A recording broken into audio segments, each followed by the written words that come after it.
100 साल तक हम अंग्रेजों के गुलाम रहे और 2 साल के बाद 200 साल के बाद हमें आज़ादी मिली।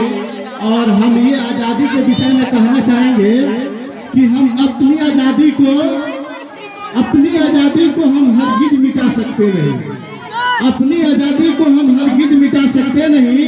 सर कटा सकते हैं लेकिन सर झुका सकते नहीं। क्या चलेगा जुल्म भी अहले वफा के सामने, क्या चलेगा जुल्म भी अहले वफा के सामने। रुक नहीं सकता कोई 16 हवा के सामने। लाख फौजें लेके आए अमन का दुश्मन कोई, अमन यानी हमारे देश। लाख फौजें लेके आए अमन का दुश्मन कोई, रुक नहीं सकता हमारी एकता के सामने। हम वो पत्थर हैं जिसे दुश्मन हिला सकते नहीं। अपनी आजादी को हम हरगिज मिटा सकते नहीं।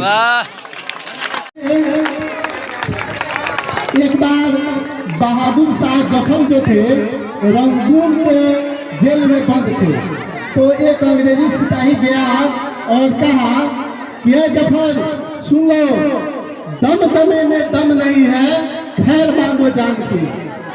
दम दमे में दम नहीं है, खैर मांगो जान की। ऐ जफर झुकने लगी शमशीर हिंदुस्तान की।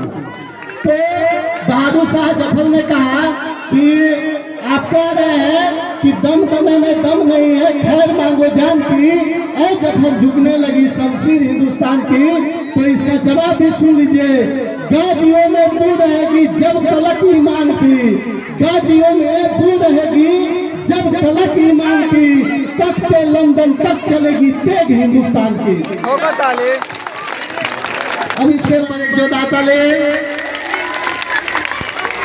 देखिए हम लोग चल रहे हैं जालियांवाला बाग हत्याकांड।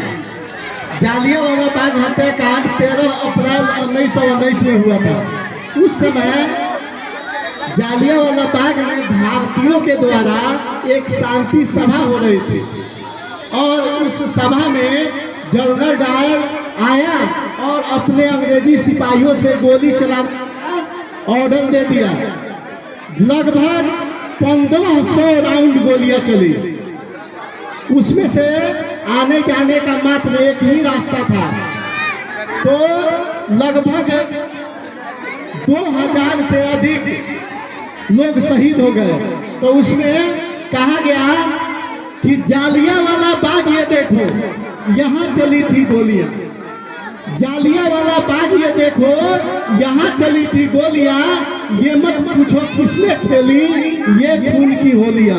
एक तरफ बंदूकें दंदन, एक तरफ थी टोलियां और मरने वाले बोल रहे थे इनकलाब की गोलियां। जोरदार ताली रईस सर के लिए। चलिए इसके बाद इन बच्चियों ने बहुत ही सुंदर प्रस्तुतिकरण किया। देखिए हमारा कहना है इन बेटियों के लिए कि जान है बेटियां, सारे जहां की शान है बेटियां। जान है बेटियां, सारे जहां की शान है बेटियां। झांक कर देखो इनमें खुदा की कुरान है बेटियां।